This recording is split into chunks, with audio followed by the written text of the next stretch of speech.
Fala galera, beleza? Bem-vindos ao canal O Gerador de Riqueza. Felipe aqui, espero que todos vocês, investidores, estejam muito bem nesse domingo, 17 de setembro de 2023, faltando um pouco menos aí de 2 semanas para finalizarmos setembro. Proximidade dos dividendos de Caixa Seguridade, CXSE3, que deve anunciar os resultados lá no dia 8 de novembro e deve vir também com anúncio de proventos. E Rani 3 também deve ter anúncio de dividendos em novembro, tá? Então nós falaremos um pouco sobre dois papéis que subiram bastante aí no médio prazo. A começar falando de Caixa Seguridade, hoje, no modo geral, utilizando o PL, né? Se você comparar com a média do setor, que é um PL aí na casa de 8, 9 vezes, hoje ela está acima, por exemplo, o seu PL de Porto Seguros e BB Seguros, tá? Duas empresas que podemos dar ali como referência do setor. Ela só fica atrás, né, no seu PL da Companhia de Seguros Aliança da Bahia. Então, hoje, na minha concepção, nesse preço de 11,50, 11,49, eu não estou aportando. Não quer dizer que o papel irá cair de uma hora para outra, tá? Mas o que que o mercado está premiando hoje nesse preço de Caixa Seguridade? É o seu forte crescimento, não tem outra explicação. O seu retorno em relação ao ROI é muito superior, considerando o ROI, muito superior às outras empresas do setor, e a sinistralidade, outro fator, também é um dos menores do setor. A, a, a Porto Seguros, por exemplo, a Porto tem uma sinistralidade de 50%, a BB Seguros de 29% e a Caixa Seguros de 20%. Então, é de ser observado isso. Tem a questão do seu setor de atuação, principalmente habitacional, que tem uma demanda muito forte de crescimento pela questão também do financiamento de imóveis por parte do Banco Caixa, né? E tem todo esse histórico e já tem aí também no plano de crescimento do governo ter a Caixa como uma financiadora do programa Minha Casa Minha Vida, já contratada aí para os próximos anos. Então é isso praticamente que o mercado estaria precificando em Caixa Seguridade. Mesmo assim, boa parte, né, da previsão de crescimento do futuro dos analistas entrega um crescimento de 8% dos lucros e um crescimento de 12% das receitas. Essas receitas, como eu falei, podem advir aí do crescimento do segmento habitacional. E o lucro advém principalmente da corretagem, de áreas que requer uma análise técnica maior, mas, entretanto, todavia, tem uma sinistralidade menor e uma margem líquida mais alta, tá? Então, é basicamente isso. Nesse preço também é esperado um retorno futuro sobre o patrimônio líquido muito superior à sua indústria, né, de mercado, ou seja, as outras empresas do setor de seguro, na casa aí de mais de 2 dígitos, acima de 30%. Na minha concepção, chegando nesses números, a Caixa de Seguridade poderia muito bem se tornar líder do setor. Para quem acompanha o canal aqui há mais tempo, lá no ano passado, na reta final ali do mês de setembro, eu trouxe uma entrevista aqui com o antigo diretor, dada ao Infomoney, na verdade, no qual ele destacava a ambição de tornar a Caixa de Seguridade o principal player do setor de seguros. É possível, ela tem uma marca muito forte por trás. Entretanto, todavia, vamos mantendo a paciência, a calma e a cautela para poder comprar quando o mercado estiver falando mal do ativo, não comprar simplesmente numa alta de curto prazo. Então, com essas previsões, você também tem previsão de crescimento de lucro por ação.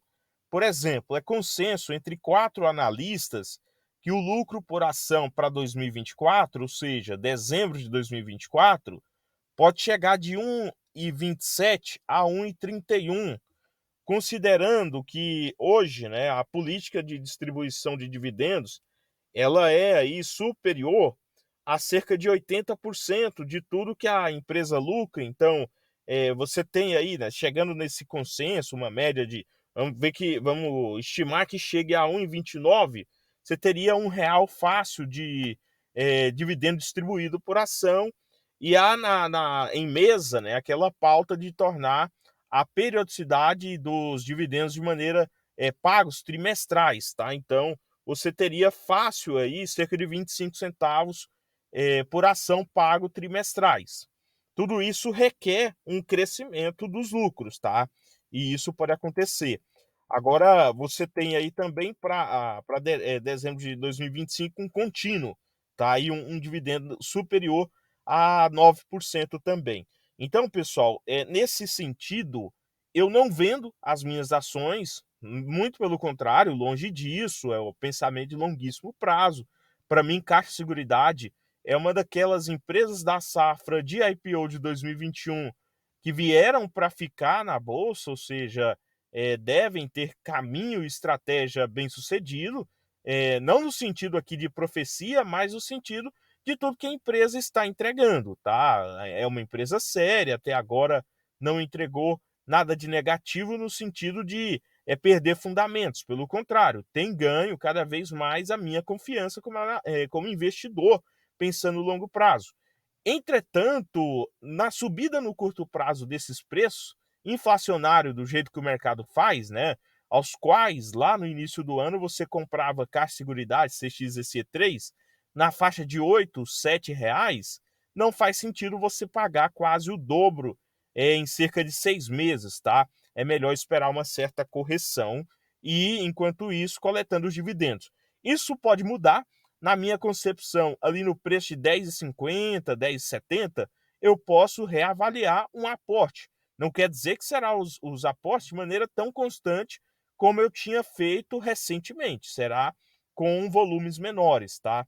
Então, você tem aí o que? Você tem agora para o mês de novembro esse anúncio. Para mim, deve acontecer no dia 8, que é o dia de anúncio dos resultados. Então, a Caixa Seguridade trabalha assim, né? O seu site, o seu time de relações com investidores normalmente divulga os resultados e logo ali durante a noite também divulga o valor por ação que deve ser distribuído e dá a oportunidade de Datacom de ficar um bom período, em aberto, tá? Os dividendos anunciados, dá a oportunidade de ficar aí cerca de um mês, normalmente, tá?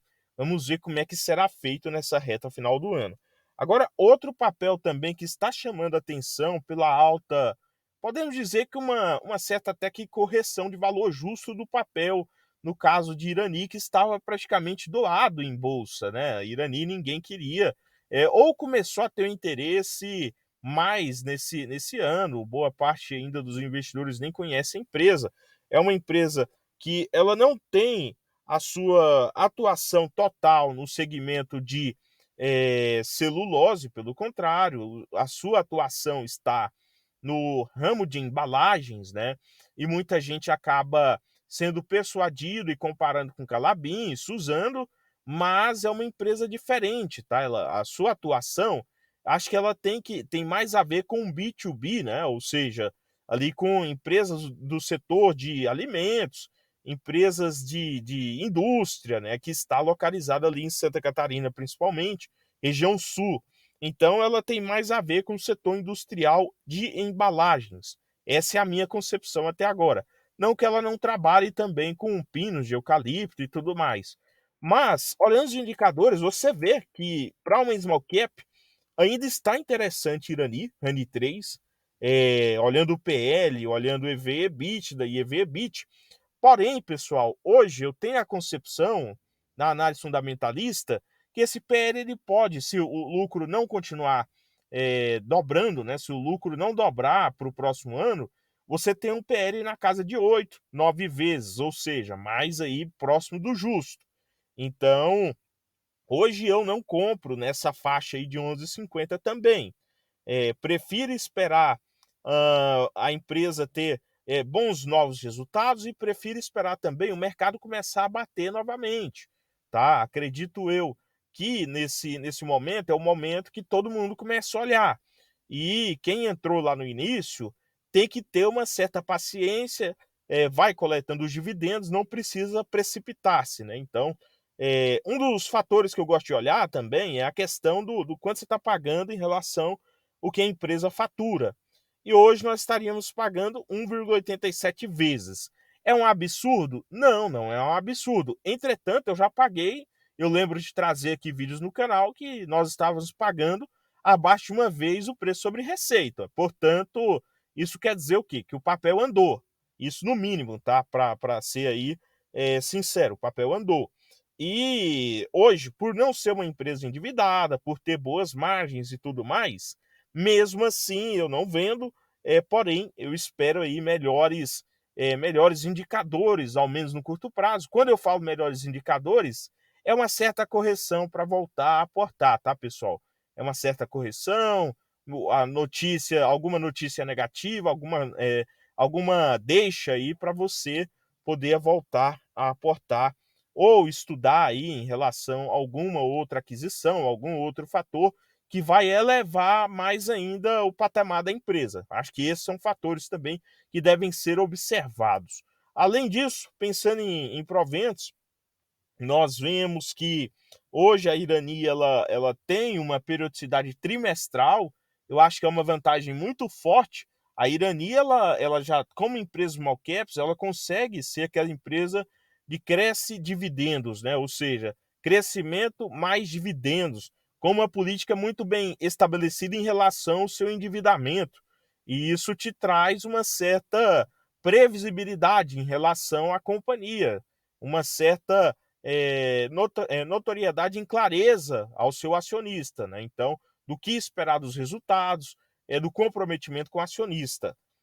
No ano passado, o anúncio também foi feito em novembro, pensando na reta final, depois de agosto, e normalmente esse valor ele é menor, né? Por ser trimestral, então, como o endividamento, só voltando aqui, o endividamento ele se encontra abaixo de 2,5 vezes, né? Dívida líquida sobre EBITDA, na verdade se encontra a 1,25 vezes, liquidez corrente 2,70 vezes, ou seja, para cada 1 bi, né? Só para trazer aqui um resumo, 1 bi que a empresa tem de dívida, ainda sobra positivo 1,70. Então, isso quer dizer que ela tem capacidade para pagar dividendos, tá?